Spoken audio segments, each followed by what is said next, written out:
Auto కార్మికుల గురించి మాట్లాడండి, చాలా ఇబ్బంది అవుతుంది. ఆటో కార్మికుల బాధ ఏందయ్యా అంటే ఈ బేసికల్ ఏమైపోయిందంటే ఈ ఈ ఈ బైకులకు ఈ ర్యాపిడోలు ఇవన్నీ వచ్చిన తర్వాత ఈ రైడర్స్ని బుక్ చేసుకొని పోతున్నారు కదా, ఈ ఆటో కార్మికులకు అది అన్యాయం జరుగుతూ ఉన్నది.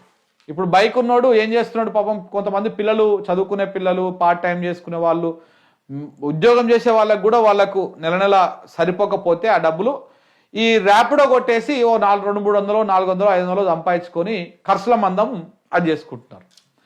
అయితే దీనివల్ల ఆటో కార్మికులు చాలా ఇబ్బందులు పడుతున్నారంట. ఆటోలు ఎవరు బుక్ చేసుకుంటున్నారు, అందరు ఎవరు చూసినా ర్యాపిడో బైకులు బుక్ చేసుకుంటున్నారు, పోతున్నారు. ఇంకొకటి ఏంటంటే ఆటోతో పోల్చుకున్నప్పుడు బైక్ తొందరగా వస్తుంది, వాళ్ళు తొందరగా పోవాల్సినటువంటి గమ్యానికి చేరుకుంటారు.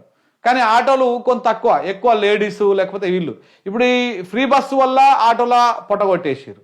అలాగనే ఇప్పుడు ఈ ర్యాపిడోల వల్ల వాళ్ళకి మొత్తానికి గిరాకీ కాకుండా అయిపోతుంది. ఈ ఆటోని నమ్ముకొని కొన్ని లక్షలాది కుటుంబాలు, మధ్యతరగతి పేద కుటుంబాలు ఉంటాయి. ఆటోలు ఏం కోటీశ్వర్లు ఏం కొనుక్కోరు, అప్పు సప్పు చేసి ఇంట్లో భార్య మీద ఉన్నటువంటి బంగారం కుదబెట్టో లేకపోతే ఏదో ఒకటి చేసో బ్యాంకులో లోన్ తెచ్చుకోనో బైకాడ భూమి కాగితాలు కుదబెట్టో ఇన్ని తెచ్చుకొని ఆటో తెచ్చుకొని నడిపించుకొని జీవనం సాగిస్తారు.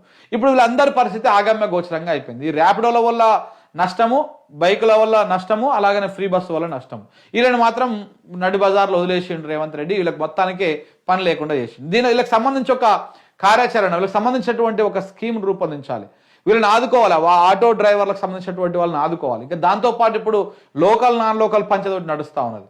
సో కాబట్టి వీటన్నిటికి సంబంధించి కూర్చోబెట్టి ఆ రవాణా శాఖ మంత్రి పొన్నం ప్రభాకర్ గౌడ్ గారు కనీసం వీళ్ళ బాధను అర్థం చేసుకుని వీళ్ళకి ఏం చేస్తే న్యాయం జరుగుతుంది, ఏ రకంగా చేయాలా, ఎట్లా చేస్తే న్యాయం జరుగుతుందో అవి చేయాల్సినటువంటి అవసరం ఉన్నది. ఆ తరీకా చేసుకపోతే బాగుంటుంది. లేకపోతే చాలా కుటుంబాలు ఇబ్బందులు పడుతూ ఉన్నాయి. ఒకప్పుడు ఆటో డ్రైవరు ఈ ర్యాపిడోలు కానీ లేకపోతే ఈ ఆటోలు కొడితే అటు ఇటుగా నెలకు రోజుకి పొద్దుగాల నుంచి సాయంత్రం దాకా చేసుకుంటే ఓ 8-10 గంటలు ఆటో నడుపుకుంటే ఓ 1000-1500 వచ్చేది.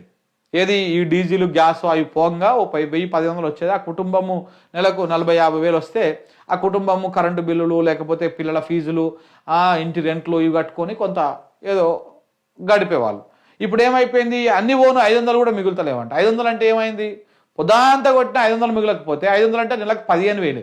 15,000 రెంట్ ఏం కట్టుకోవాలి, ఇంకా అలా ఖర్చులేం కావాలి, పిల్లల ఫీజులేం కావాలి, మొత్తం ఆగం పరిస్థితి. ఇవాళ రేపు హైదరాబాద్లో ఒక సాధారణ కుటుంబం బతకాలన్నా 25,000-30,000 కావాలా.